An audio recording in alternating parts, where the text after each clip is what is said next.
For the latest in Houston traffic, weather, news, and information, don't miss The Evening Surge on tncradio.live. Welcome. This is TNC Radio, and you're listening to Taillights. Tom Kelly, along with Shelley Johnson, and our very special guest tonight, Todd Dewey from Ice Road Truckers fame. First of all, Shelley, how are you doing this evening? I'm doing great, and I'm looking forward to some great stories from Todd. Absolutely. This is going to be a fun hour. Alex, indisposed. Apparently, he's already stuck up there on the ice road someplace. Todd, you've driven the ice roads. Saw you there on, I guess you did a few dozen episodes of Ice Road Truckers back in the day. So you've got a fair amount of experience up there, too. We wanted to grab you this hour and get from you some of the juicier details maybe that Alex wouldn't give us, and find out about all sorts of everything. First of all, Todd, tell us, for those, there might be a person, maybe two out there who aren't familiar with you. Where are you located in the U.S., and what do you do these days, Todd? Well, first off, just to go back to Alex for a minute, getting lost on the ice roads, that definitely does happen. So he might have a legitimate excuse there, Tom. Oh, he might. I'm not saying he doesn't. Yeah, he might actually, for the first time, have a legitimate excuse. So okay. I can't wait to find out where he's hiding out up there, where he's lost at. Anyway, I'm Todd Dewey, of course, Ice Road Truckers, and also a little bit of the Axeman TV show. I'm up here up in the Northwest, farthest Northwest you can get of Washington State. That's where I was born and raised, right out there in the ocean line. There's a little town, a lot of way I explain it to people this day and age, like, we don't know where that's at. I'm in Port Angeles, which is pretty much Forks, and people are like, Forks? The way I explain that is, you ever seen the Twilight movie that they came out with years ago, the Twilight Saga they called it, with the vampire and the wolves? Oh, yeah. Okay, that was a big show, especially your teenage population. Anyway, that movie was based out of Forks, Washington, and I say, that's where I'm from. And they're like, oh my gosh, we know exactly where that's at. So and it's then do they basically ask in the you if there are a lot of middle of vampires nowhere, there? in the mountains and in the woods. And I was born and raised in logging and trucking, and that's been my foundation for as far back as I possibly can remember, Tom. I didn't mean to step on you, Todd. So do you have people that say, hey, are there vampires there? Are you there? Yeah, we're here. Yeah, we're there. Sorry. There you go. I lost you for a second. I couldn't hear you. Oh, okay. Yeah, I had just interjected rudely. Do people ask you, hey, are there vampires there? Because of the movie Twilight? Or Apparently, he's not hearing you, Shelley. No, I'm not. I'm not hearing Shelley at all, Tom. I'm waiting for you to answer me. Oh, goodness. Okay, sorry about that. Oh, okay. That's okay. I love computers. Shelley. Yeah. The computer doesn't like me tonight. Yeah, how about that? So we'll fix that here in just a minute. She was asking you if people are always asking you about vampires, and do you see a lot of vampires up in your area? Do we see a lot of vampires? Well, it was a TV show, that's for sure. But there are a lot of signs out in Forks when that show hit that it went really big. I mean, all the little motels and the little stores and the little side businesses all hung up signs about vampires lived in their buildings, and to get tourists to stop by, they take pictures at the Forks sign, and don't go to this part of the woods because this is where the wolves live and they'll eat you. And I love it. It was quite the ordeal when that whole show started. But that's where I was born and raised, and we're pretty much in the woods and I've never left. Wow, amazing. So Todd, let me ask you this too. You said you've been up there your whole life. Was your family into the business before you? Yes. My father was. That's where I learned it. Far back as I can remember, Tom, when kids wanted bicycles and motorbikes and stuff like that. We had that when we were kids, but I remember the first thing I wanted to do, as far as I could remember, was driving that log truck with my dad. And he was a top mechanic there for a lot of years for one of the biggest out here in the Northwest. Name was Hoover Timber back in the day. And anyway, then he got his opportunity, and he started buying a truck, and then then the two trucks, and pretty soon as soon as I could even got my permit, I was driving with him immediately to get my CDL so I could start driving truck. Wow. And you've been driving ever since. Ever since, never stopped. When I was 10 years old, I was firing them bad boys up and was already trained how to drive them around the shop and get them washed for my Saturday and Sunday weekend chores. All right. Wow. So are you able to hear Shelley now? Hello, Todd. Nope. Can you hear me now? Oh, yes, All there you right, are. Hi, good. Shelley. Oh, excellent. How wonderful to hear your Excellent. voice. Yeah. I did a quick reset of the buttons over here, and I think we got that cleared up. So, Wonderful. Good. So, Shelley, I think you had a question you wanted to ask Todd to get us started here? Well, let's see. What are some funny stories from the show Ice Road Truckers? I'm sure there were some funny incidents. And Well, before you even get to that, but my question is, how did you even get involved with these people, Todd? good question. Yeah. Oh, boy, this is quite the story. You sure we got time for this? Absolutely. We got all the time in the world for you, man. I'm Well, sorry, it Todd. started- We're going to break now. No, go ahead. Yeah, you might need a break after this one. It's funny. It's funny how the world works, and so I don't know. It was 10 years ago, I believe. No, way longer than that. I'm getting off track. It's been so long now. I want to say back in 2008 or 2007, CBS Network. I was the truck boss for our family logging / trucking company, and I ran all the trucks and operated all. Basically just a truck boss for the company, and it was back then. It was called Rygaard Logging. Okay, so my father passed away back in '96. I guess it's back up a little bit. Passed away with cancer back in '96. Big upsetting thing for the family. My other side of the family, which is I'm a Rygaard by blood also, is my mom. My mom was a Rygaard. And so anyway, we kind of converted over to that side of the whole business, and it grew big and got a lot more bigger. And so anyway, CBS came in, and they wanted to do a show called America's Toughest Jobs. And it was aired on national television. So basically, they took fishing and logging and all these different jobs and got people to try each one of these jobs. There was a competition, basically, to who could finish the job, whatever the job was for all these individual, jobs they had going on. And then at the end of the thing, you win a bunch of money and a new Dodge truck. And so anyway, at the end of the season, after they filmed them doing their logging stuff and loading logs and trying to run the tower and yard a log up the hill and bucket to the proper length and then load it onto a truck. And so when they got done for the whole show, they asked all the contestants and said, what was the hardest job out of all those jobs? What was the hardest one? And they said, logging by frickin' far. We don't ever want to do that job the rest of our lives. And it was really comical. So anyway, now Tom Beers, and he's one of the main guys for the History Channel and all these networks that have produced a lot of these shows, came up with the ideas that got them all started. He's seen that show air on national TV, and he's seen the logging part of it, and he goes, in his head, I think we got a TV show out of the logging.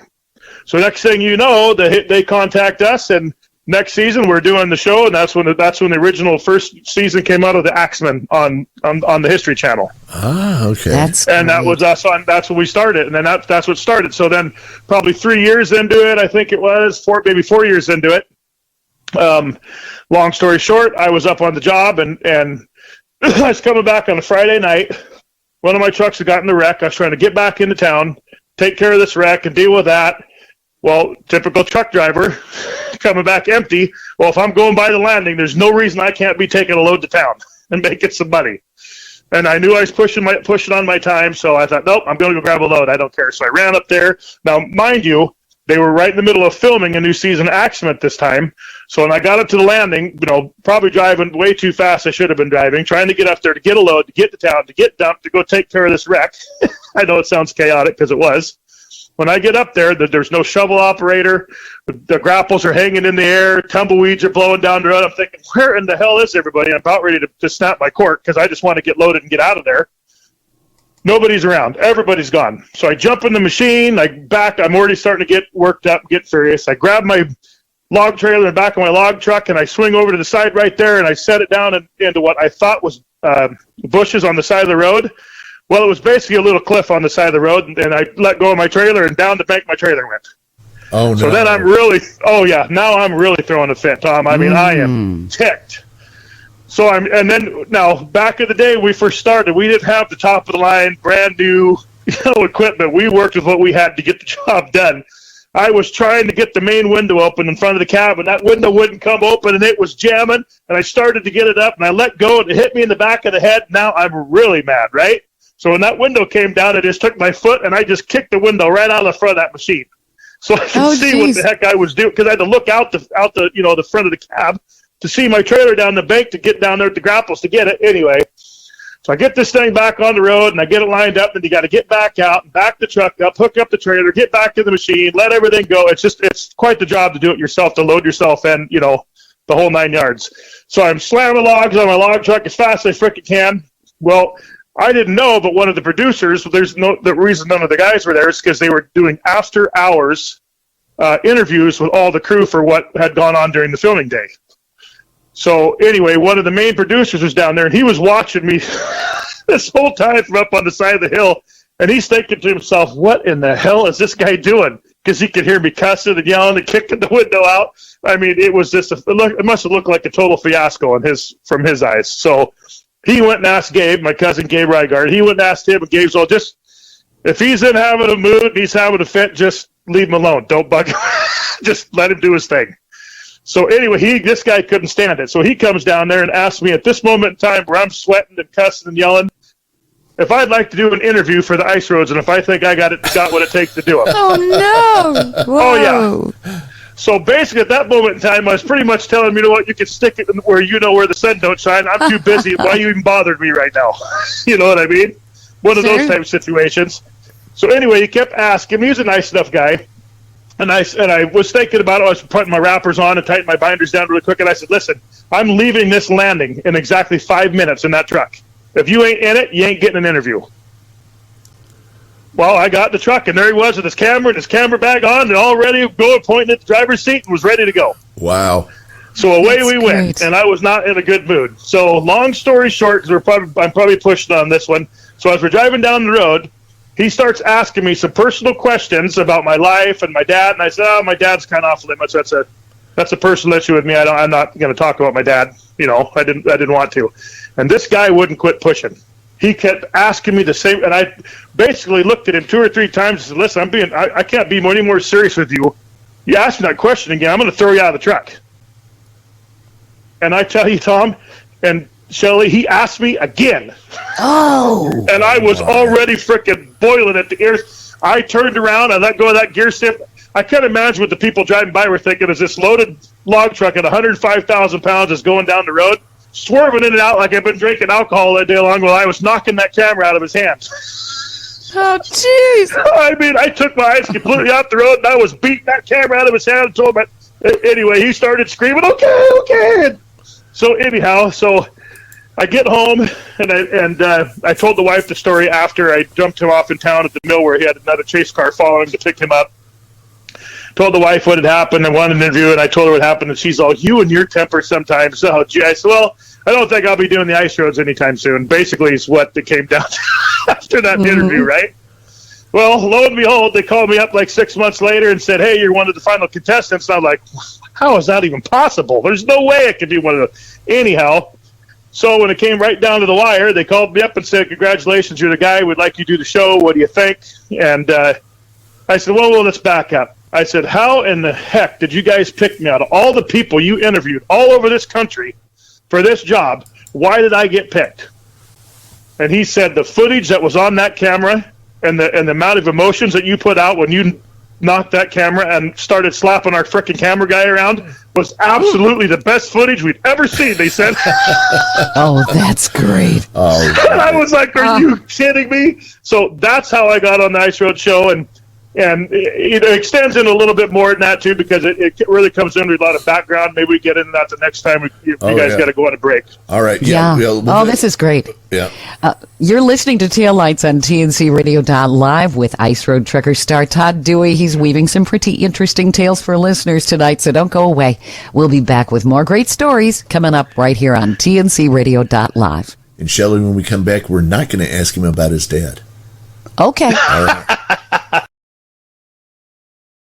This blog on TNCRadio.live is brought to you by the Truckers Network at app.thetruckersnetwork.net. 4 things to consider before becoming a hazmat tanker driver. The demand for truck drivers is higher than ever. There are many different types of truck driving jobs.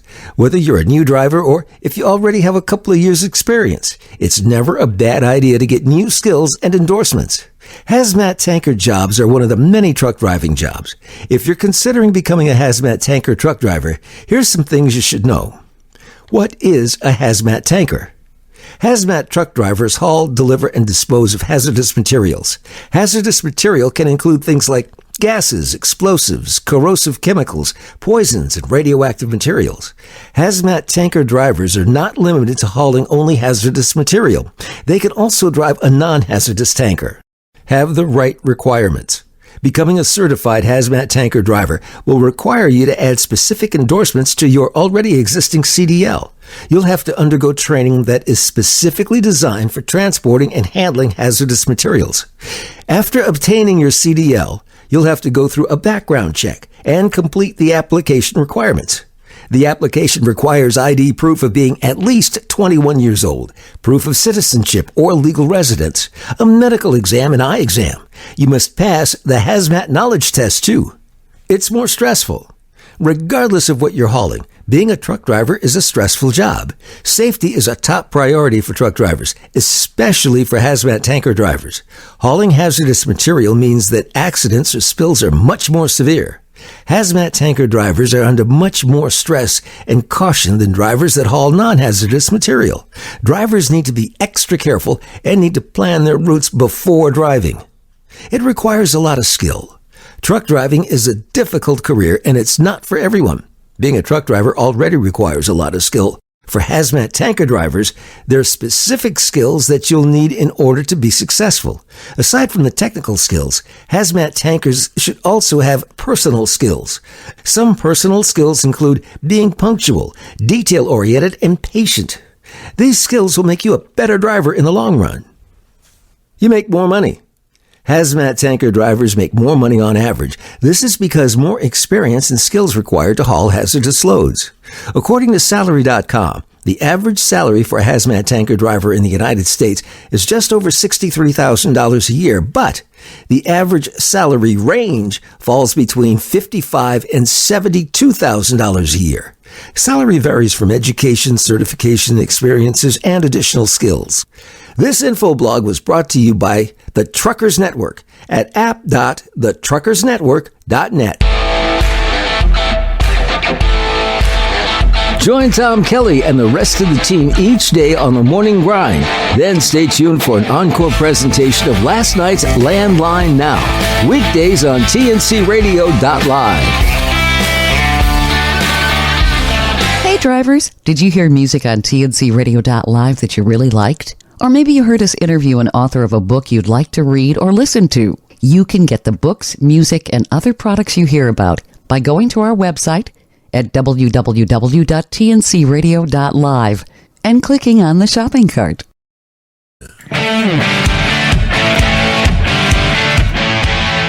Welcome back, tncradio.live. This is Taillights tonight with Todd Dewey, Ice Road Trucker Todd Dewey from the History Channel's Ice Road Truckers Show. And so, Todd, here's my next question for you, buddy. I grew up in the North, just outside of Chicago, and then in St. Louis, and back in the 70s when we had all that snow and ice and all that kind of. And the moment I could, I moved to the South, and now if I see a picture of snow a year, I'm pretty good. What would inspire anybody to want to go up and work in 20, 30, 40, 50 degree below temperatures? I mean, there's no way they paid you that much money to make it worth it. I mean, I'm sorry. That and on an ice-covered lake. Yeah, that may or may not be fully thick all the time. I don't know, Todd. Yeah, well, you know, guys, it's. I was born and raised up here in the Northwest and in the mountains, so we get lots of snow and cold. Usually, it's not quite that cold. I mean, we get down to zero sometimes up in the top of the hills, but not too devastating. Usually down here where my house is right below the mountain, right now we're right at freezing, just above freezing level. It's about 34 degrees. So I get you grow up with it and you get used to it. You know what I mean? So, but as far as what would make a guy do that, you know, I've racked my brain over that several times, and there's only one logical way for me to explain why I enjoyed doing it, why I wanted to do it, and what compelled me to keep wanting to do it was, you know, I don't know how you guys were raised, but I was raised up in the woods, in the backwoods, basically born in a barn. I know you guys hear that saying, but pretty much with me that was true type deal. And, you know, so we were a little more crazy growing up. For example, me and my brothers, my two, I got one older brother and younger brother. And then our little clan that we had that we kind of grew up with, we had a buddy that lived, another couple kids that grew up down the road a mile. And anyway, we always hung out. We were always in the woods playing whatever games, hide and go seek. Well, us as kids, let me see, on our 11th, my 10th or 11th birthday, you know what we all got for our birthday presents? We got BB guns and goggles. Okay, and you had to wear your goggles, and you were allowed to shoot each other with your one-pump Daisy BB guns. Oh, my God. I mean, that's just, so that was our fun time. We couldn't wait to get out there to play capture the flag with our BB guns, and you shot your component that was trying to get the flag. You know, but we had to wear your goggles. That was the number one rule by the parents. You just got to wear your goggles. Other than that, it's fair game. Well, I was always the younger one kind of out of the bunch. So, yeah. So, I mean, this is what we did for fun, right? And believe me, over the years, there was lots of broken bones, lots of stuff, but this is what made us tough and who we are to this day. Sure. So anyway, I'd always get picked on a little bit from the older guys. They'd always walk by and do what they weren't supposed to do, like put the end of the barrel right to your leg and then shoot you when they're walking by on purpose, which would really sting. I mean, it'd make it really hurt. It never punctured the skin because remember, they're just Daisy one pumps. They wouldn't puncture the skin, but it would still leave a pretty good welt hurt with the barrel right up against your leg or your arm or wherever they decided to tease you at or do that to you, right? Well, my older brother was the worst, always doing this to me. So now I had a paper route when I was a kid. And every day after school, the first thing I do is go deliver all my papers. So I saved up my money, and one of the other guys had finally got their driver's license. So they were going to town one weekend. So I decided to give them some money and have them pick me up one of those new 20-pump pellet guns up at Kmart back in the day, right? So anyway, I got my new gun. And I was the first one off the school bus because I got out earlier because I was younger, walked all the way home. And then they would get out at like an hour and 20 minutes later. They'd be getting off their bus, or they'd getting out of school later because they were in a higher grade. So I raced home one day, decided to get my new BB gun, run up the hill, which is a mile down the road, by the way, and hide in the bushes all camoed out, wait for Josh's buddies to get off the bus. Now, Josh is my older brother.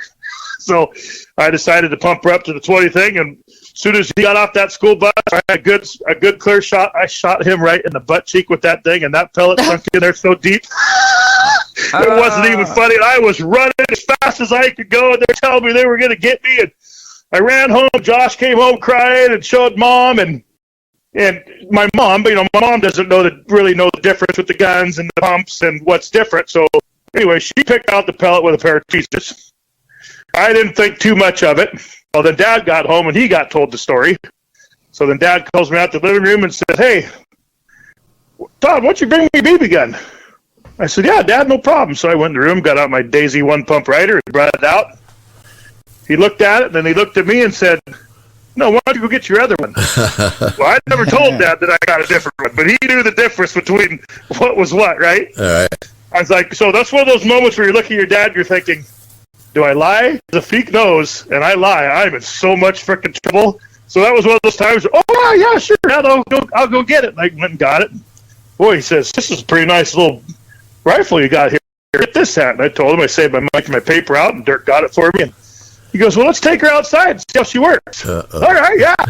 So Dad starts pumping it up, and I'm like, "Hey, Dad, 20 pumps. I don't want my seals blown out." That's what the instructions say on her. He's like, "I know how these work," he says, Got up to 20 pumps, and he aimed that sucker at me and said, "You got 3 seconds to run." And I was doing the, "No, Dad, no." I took off running, and he belted me, and it hit me right in the hand. Went way down underneath my skin. I was crying up, and he handed my gun back to me and said, "Don't you ever shoot this gun at any of your friends or your brother again."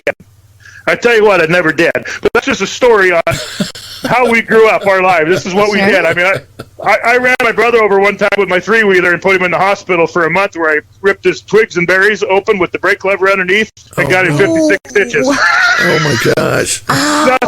Because he rode my three-wheeler and it was mine, I worked hard for it, and he rode it and he broke it, and I fixed it. When I come around the corner and I seen him, I just ran him over. Said, don't you ever touch my three-wheeler again. Anyway, this is how we were raised, right? So, with that being said, that shows you a little bit of the crazy side I was growing up with, and I think that kind of plays into effect when I got older.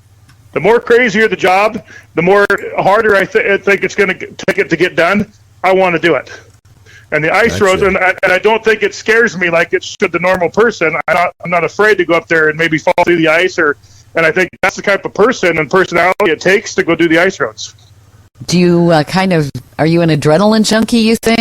Oh, absolutely. Absolutely. When you roll onto that ice, Shelley, and you can feel that thing moving and the initial first big wave, and you can see the cracks, and it sounds like a lightning storm, it just pumps it just makes you feel like you're in a totally different level. I bet. Not a level I want to go, but...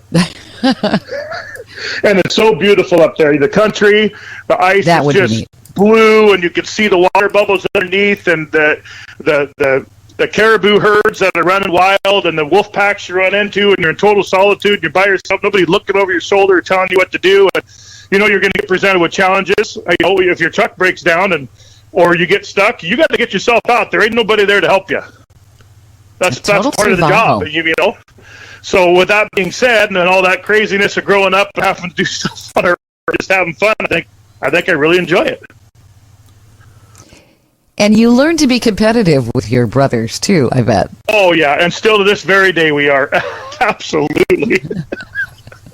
So what kind of competitive things do you do now? I doubt that you run around with BB guns, but... Oh, no, we do. Yeah, no, now that we make money and we can have some more bigger boy toys, we get the side-by-sides, we put the big wheels and tires on them, we jack them up, we go out jeeping. I got 2 off-road Jeeps that we take out, we go mudding, see who can climb the hill the fastest or who can roll their Jeep the most down the hill by accident, or, we're all strapped in. But, this is stuff we do on weekends for fun. That to us is a good time. Cold beer in your hand and going jeeping. Wow. Your wives don't get nervous? They just shake their heads and say, well, whatever. Right? Yeah, no, they're right there watching, believe me. And basically, I think the wives sit there and say, well, let's see what these idiots are going to do today. And they're never surprised. Nope, never surprised. Well, that figures. Well, I guess we'll take him to the hospital and make sure you got a broken bone. Oh, my God. Yeah, they're on the sidelines to say, I told you so, right? Oh, yeah, absolutely. Mm-hmm. Absolutely. I mean, now that we're getting older and, we've definitely piped it down like we did in our 20s and our 30s, but still, we still have a lot of fun, but absolutely. So that's how I think why I like going up there and why I deal with it. And I think I've also told you, too, that one thing that grew on me, I don't know if I've ever mentioned this to you guys before, is now you fight that winter and you fight those snow drifts and you fight the snowstorms and you fight the ice crossings and maybe a breakdown or maybe getting stuck 2 or 3 different times and having to get yourself out. You finally get to that destination where you're going, and you get all these little kids from these communities, from these reservations that come out, and they are so excited to see somebody coming into the truck, and they know that you're bringing them supplies. I got to the point to where before I'd even go on my runs, I'd go to Walmart or wherever I could go up in Winnipeg before I'd leave on my run, and I'd stock up on candy and soda pop, and I'd put it in my truck. So when I got there, I could just hand it out to all these little kids, and the looks on their faces and all the hugs you'd get, I think that alone just made it all worthwhile. Every bit of it. That's great. We have to go to break here. You're listening to Taillights on TNCRadio.live with Ice Road Trucker star Todd Dewey. We've got more great stories, so stay tuned. We'll be back with more coming up.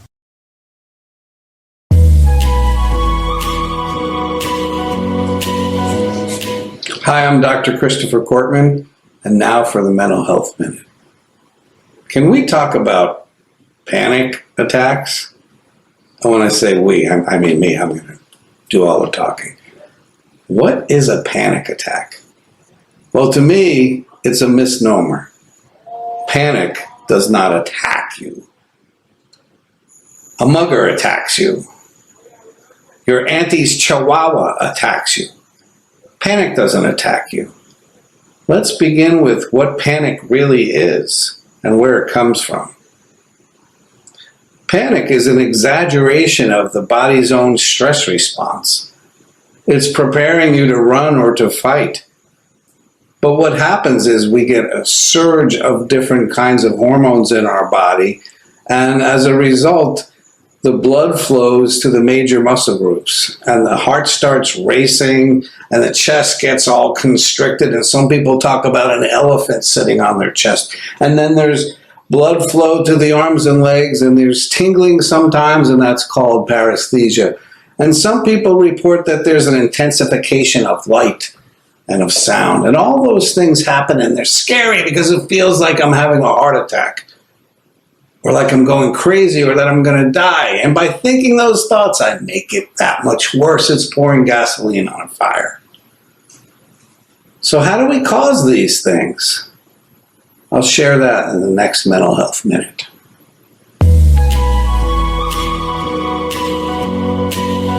Be sure to listen to Building Strong Minds with Dr. Chris, Mondays at 7 p.m. Eastern, 6 p.m. Central, right here on tncradio.live.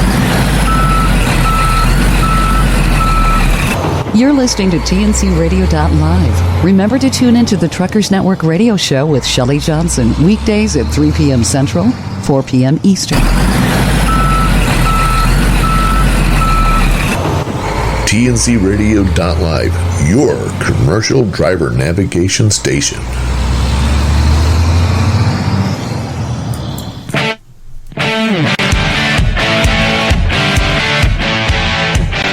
Welcome back, tncradio.live. This is Taillights, and tonight we're with Todd Dewey, Tom Kelly, Shelley Johnson here with you, and we're talking to Todd about what it was like growing up in the Northwest the way he did. So now, Todd, we migrate over to the show itself. You're doing the Ice Road Truckers show. Now, I was talking to Alex not too long ago about this, so I want to bounce this off of you and get your impressions on whether you think Alex is onto something here. He's pretty convinced that show producers maybe did a few things or said a few things to each of you to kind of rile you up against the others on the show because they thought it made interesting television. Yeah, maybe to a certain degree, but it tends me to think that when Alex tells that story, he might be talking about me and him. No, actually, it was Hugh. Was that? Do I have that name right? Oh, Hugh. Yeah.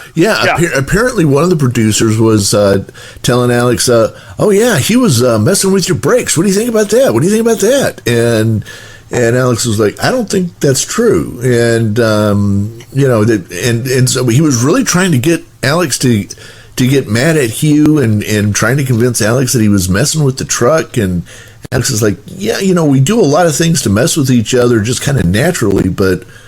Yeah, a man doesn't mess with another man's brakes, for a joke. No, absolutely. No, and they did. Now, when I said that they do things like that, I think Alex is correct. I would have to actually say, once I really sit here and think about it, he's exactly right, because I'll tell you one thing that happened to me. But I didn't think it was set up. But when it really comes down to it, it was obviously set up because it's just a TV show. Now, as far as the trucking and some of the driving and delivering the loads and the winter conditions and crossing the ice, that is all 100% non-scripted.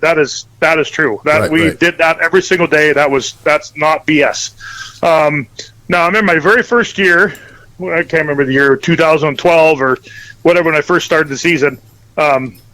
They brought me up and they put me with the company called VP Express that time that was doing it. And that's with Hugh Rowland and Vlad Plescott that ran that company, right? Because Hugh Rowland had split from Polar, from Mark Kwiatkowicz. They had split in the last season and they were no longer friends now. And that was very true. They were complete bitter enemies. They did not like each other when they separated.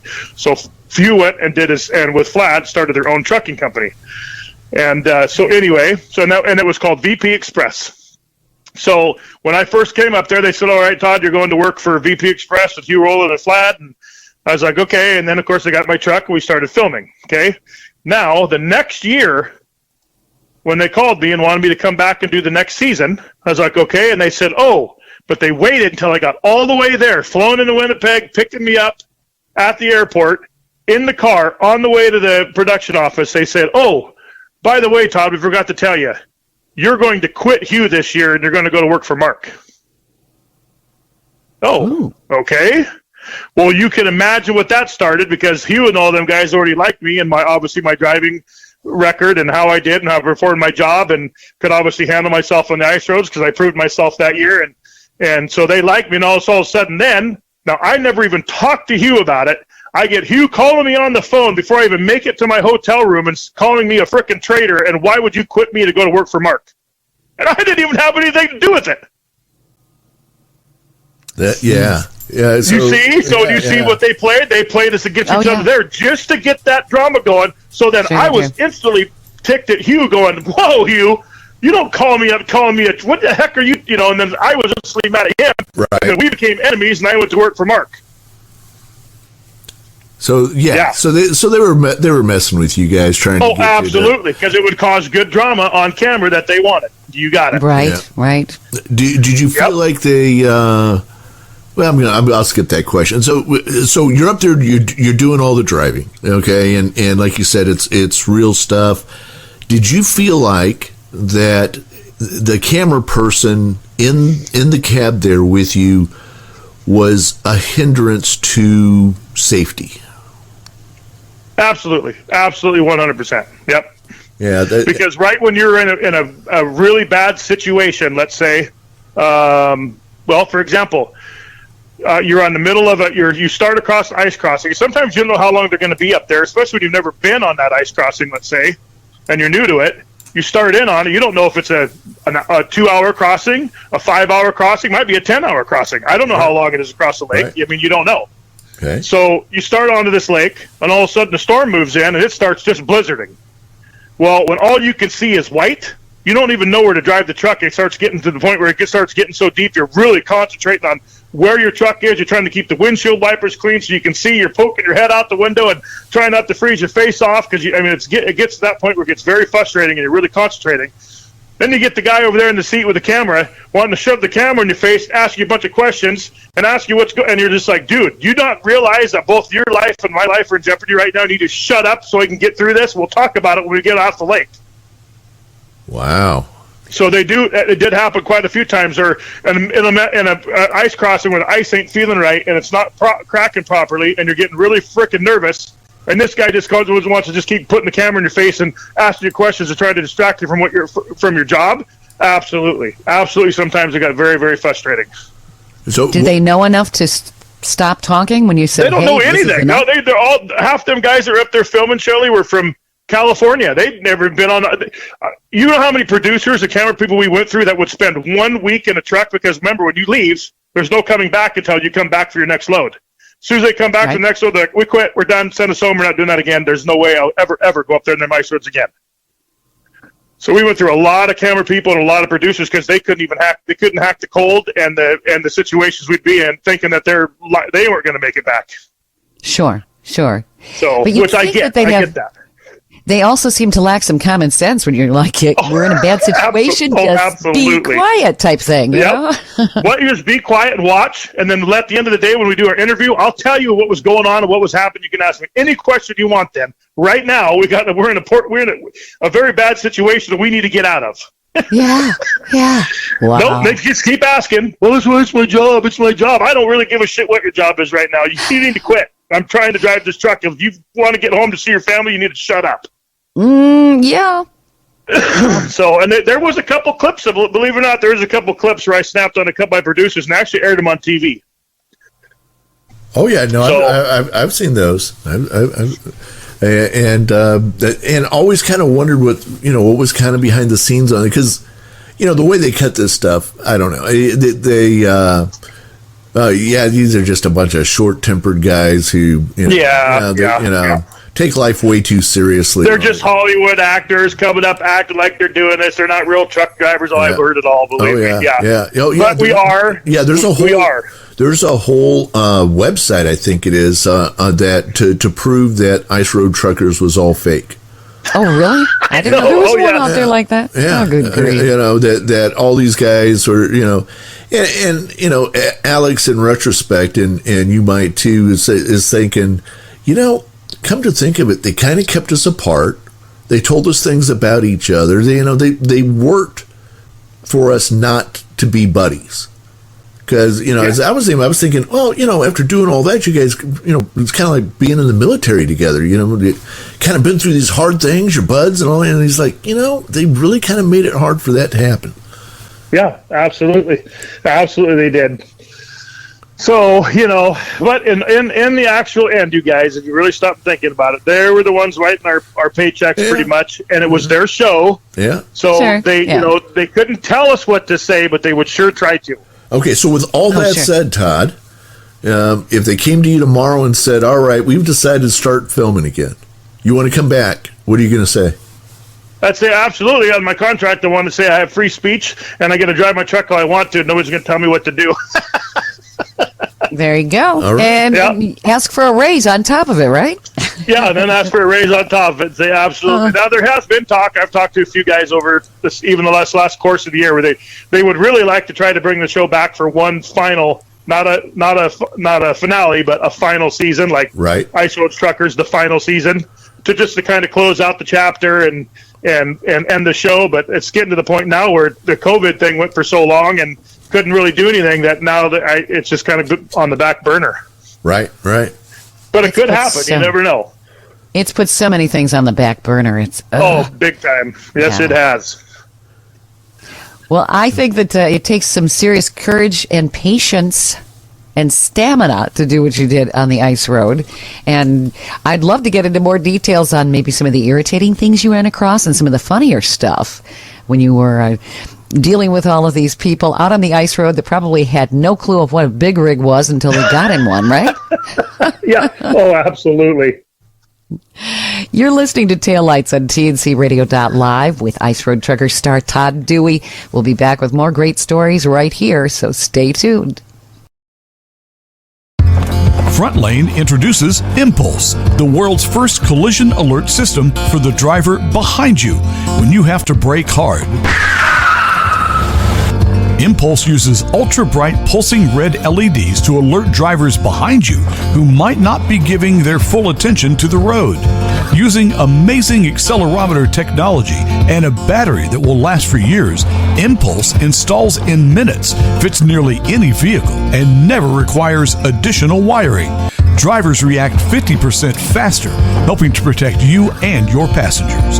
Learn more by visiting www.frontlane.com/impulse. That's www.frontlane.com/impulse. Approved by all 50 states. Impulse by Front Lane. This blog on TNCRadio.live is brought to you by the Truckers Network at app.thetruckersnetwork.net. 5 easy steps to help truckers stay awake while driving. Driving 11 hours a day, 7 days a week can be emotionally and physically exhausting. Sleep's a very important part of a long-haul truck driver's life. Being well rested and alert makes driving a lot more safe for both the trucker and other drivers on the road. Getting enough sleep may sound easier than it seems. Living on the road makes it difficult to get the recommended 8 hours of sleep. In fact, it's common for truckers to not get 8 hours of sleep due to the 11-hour work shift. To help, we've put together 5 tips to help truckers stay awake while driving. Take vitamins. One way truckers can stay awake while driving is by taking vitamins. Not only are vitamins good energy boosters, they have tons of other health benefits too. Vitamin B helps with fatigue, depression, mood boosting, and muscle weakness. Consider adding vitamins to your morning routine. Eat healthy. An unhealthy diet has a huge impact on one's overall health. Jennifer Sachek, PhD now, says, our bodies rely on the energy and nutrients we get from food. So what you eat, and how and when you eat it, can either drain you or sustain you. It might be more convenient to stop at a fast food restaurant or truck stop, but constantly eating junk food drains your energy. Check out our blog on quick and healthy meals for truckers for healthy food ideas. Take a nap. Before you hit the road, consider taking a short 20-minute nap. Several studies have shown that a quick nap immediately increases alertness and gives a boost in cognitive performance. Stay hydrated. Water has many health benefits. One benefit is reducing the chance of being fatigued. Drinking a pint of cold water is a great way to refresh yourself and stay more alert. Listen to upbeat music. Listening to upbeat music will have you tapping your foot, singing along, and staying alert in no time. Avoid listening to relaxing music or audiobooks. These tend to make drivers more relaxed and sleepy. Truckers have a very demanding job. In order to deal with the stress and demand, it's very important to get the right amount of sleep. Hopefully, these 5 tips will help truckers stay awake while driving. This blog has been brought to you by the Truckers Network at app.thetruckersnetwork.net. The Christmas Bill Payoff Contest on TNCRadio.live is a nationwide cash contest involving multiple radio stations. For instructions on how to enter and to see the complete rules, go to www.tncradio.live. Hey, rideshare drivers, for the best in Uber, Lyft, and gig economy news, along with interviews, insights, stories from the road, and much more, tune into TNCRadio.live weekdays, 1 p.m. Eastern, noon Central. And find out more at www.uberliftdrivers.com. That's www.uberliftdrivers.com.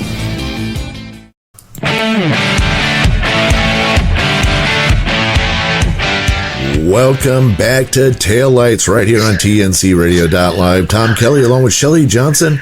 We've got Ice Road Trucker Todd Dewey with us, telling us about some, what really goes on in real life when you're up there. Now, Todd, you said something that kind of caught my attention there a few minutes ago, and you were talking about if the ice doesn't sound right. I don't think some people really appreciate the dangers in some of what you're doing, but tell me about that. The ice doesn't sound right. Yeah, I know. It's kind of weird sounding, right? And speaking of that, when you just brought that up, I just had a big flash. I had Mark Kowakowicz, which is he's still a very good friend of mine. He was the owner at Polar Industries. Mark, he was on the show. He was the one always at his desk dispatching us. Right. So anyway, he called me last night. He said, "Hey, did you get that email I sent you?" And I said, "No, I didn't get it." Anyway, so I got the phone. He sent me back a new one, and they just I think it was the night before, so it'd be a couple days ago.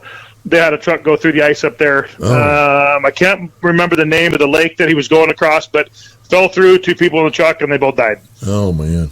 So he sent me anyway. So because it made me think of that when the sound of the ice, I just had a flashback. I was going to tell you that the other day, and I forgot to. So, but anyhow, so yeah, the sound of the ice. It's hard to explain, but it takes a little bit of learning on what you want to look for, how you want to approach it, checking the ice, looking for cracks, ridgeline cracks, pressure plate cracks, writing the initial wave that you create when you first roll onto ice. And basically, let's just sum this up. If you roll down onto the ice and you don't hear any sounds at all, something's wrong. Oh. If you don't hear that loud popping and that loud cracking, something's wrong. Something ain't right. What does it mean if there's no sound? That just means it could be unstable ice, and it's not. It just isn't cracking like it's supposed to and stabilizing itself. It's kind of hard to explain, but it's really, really, really weird. And so if you don't hear it, you might want to back off. You're just initially rolling on, or if you got your window down, you're decrossing, and all of a sudden the ice becomes really quiet. Shift positions.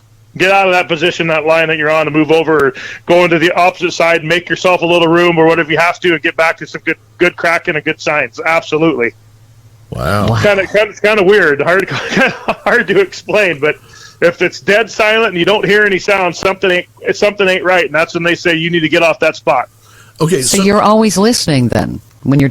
Your window's down, your door's cracked, every ice crossing, absolutely. Just in case if something happens, and maybe you have a. Now there's a lot of guys up there that get really, really comfortable with it. I mean, it's like any job, and it could be one of the most dangerous jobs in the world. But if you've been doing it for 10 years, you're going to get, how you get comfortable with something? Sure. You're like, it's no big deal. I do that every day. Who cares? There are guys that still do that. If their door's closed and windows are shut and they go through, it's going to be all that extra work to try to get out. Your window's already down. You could go out that way. Your door's already open. You're going to be able to push it open. So, you're going to at least be prepared. Not that you're going to make it probably, but at least you got a shot. That's the way we always look at it. So when we're across the ice, door's always open, foot on the step, get your gloves on, window down, listen to the ice, and paying attention where the ridge cracks are, where you're driving. So it's, you get 2 pressure plates that freeze, and you got another truck, because, if it's a long crossing, there could be 3 other semi-trucks coming at you empty where they've already dumped, and they're coming at you, and you're going to be passing mirror to mirror. Ugh. So if they're going too fast or you're going too fast and you've created that pressure wave in front of you or doubled it up, what do you think those 2 waves are going to do underneath the water when they hit? Oh, yeah. Oh, yeah. It pushes upward. And if they push upward right on a pressure ridge crack, most likely the ice is going to bust, and that's not going to be a pretty scene. Mm-mm. What's the average speed? So up there, it's in Canada, so they'd go by clicks. Mm-hmm. So they go by seven clicks an hour is what you do up there. 15 clicks an hour, which to us would be about 7 or 8 miles an hour. Okay. Yeah, and that's your main speed. You want to set it. And one thing nice about the trucks up there is you had them all set up before you start your season, where you can actually kick on your cruise control and in low range with a low gear, and just about 1,500 RPM, and it'll just hold you right about 15 kilometers an hour, and just just hold her steady. I would want to rush across that lake. I know you want to, but you can't. That's a bad no. So I don't know if you guys have seen the new movie, The Ice Roads, on the Netflix. Yeah. Me and Lisa did that, and oh my gosh, they're all. Can we ask you your honest opinion of the movie? I'm all. Do you want me to say this on air or off air? I might want to do it off air. They showed them guys doing like 60 miles an hour across the ice. The truck slipping over. I'm like, that stuff could never happen, you guys on the ice roads. Come on. Yeah, right. I like it. They flipped both trucks over and they just kind of picked them both back up again. I'm like, well, that's a pretty cool trick. I'd like to learn that trick. It would definitely come in handy. Yeah, you just winch yourself back over again. I fell over, no big deal. We just get the winch. Yeah, it wouldn't happen like that. But anyhow, so but those pressure ridges where they talked about it. Yeah. And the ice breaking up, absolutely, that does happen, and it has happened up there many times before. So it's just something you got to pay attention to. But that's how you read the ice. We always initially get out most of the time, and we take our ice. We got the big ice augers, so we could drill a hole. Like go away from where your road is, drill a hole, see how thick the ice is, how deep it is. If you get up over 28, 29 inches. If you get into 30 inches, then you're feeling really, really safe, really, really confident. If you're pushing 24 inches or so, you're thinking, this might be a little sketchy. It doesn't sound like too much 2 feet ice, but ice is unbelievably strong. It's incredible. Right. It really is. It's amazing. We have about 2 minutes. Do you have a quick story of the most irritating or amusing incident you encountered on the ice rink? The most amusing, I would have to say, was one time on a beautiful sunny day, new producer that they stuck in my truck with me decided to tell me that he really needed to get a good shot of the ice out his door with his camera, because it was beautiful blue, crystal blue. I mean, just amazing looking. I said, all right, well, just be careful. Long story short, I'm paying attention to my mirror, and time I looked at him, and he's kind of had the door open. He's doing his thing. I look back out my mirror. When I look back, my producer was gone. Ooh. He fell out the door in the middle of an ice crossing. Oh, my gosh. Oh, yes. wow. So I panicked. I'm on the CB. I'm freaking out, telling, they have a chase car vehicle that's a mile back or so. And I'm yelling at him. The camera guy Dave just fell out of my freaking truck. And they're like, are you okay? Are you sure? I said, he fell out of I was swearing. I'm not going to swear here, but I mean, I was freaking out, looking in the mirror. And finally, now remember, you're on ice. You can't stop on the ice. I'm loaded. I'm heavy. You can't just stop. Right. You have to keep going. So I slow it down as much as I can, push it down where I feel like it's a safe zone, slowing it down. I'm in the mirrors, and finally I see him back there. And the only reason this story is funny is because he had his camera in his hand, and he looked like Forrest Gump. I mean, he was giving everything he had trying to catch up with me, and I couldn't stop, and he could not run that fast on that slick ice. And he was running and running. And so by the time the chase car vehicle caught up, they were all both on the CB, and they're all, I think he's going to make it. He's going to make it. And they're trying to get onto the step of my truck, and oh, my gosh. So anyway, GoPros everywhere in the truck. The time we got across the lake, we all stopped, and we're talking about it and got over our panic mode. We looked at the GoPro, And it was all in the GoPro from the time that he fell out of the truck to the time he picked up and all the running where he was running along next to the trailer tires trying to catch up to me. And we were laughing so freaking hard. I think we cried ourselves to sleep. We were laughing so hard. Amazing. That's great. And I got the video on my phone, Tom, so remind me to send it to you because I've kept it forever and I'll never get rid of it. Oh, I want to see that. That's I great. got the GoPro footage on my phone of him falling out. Great.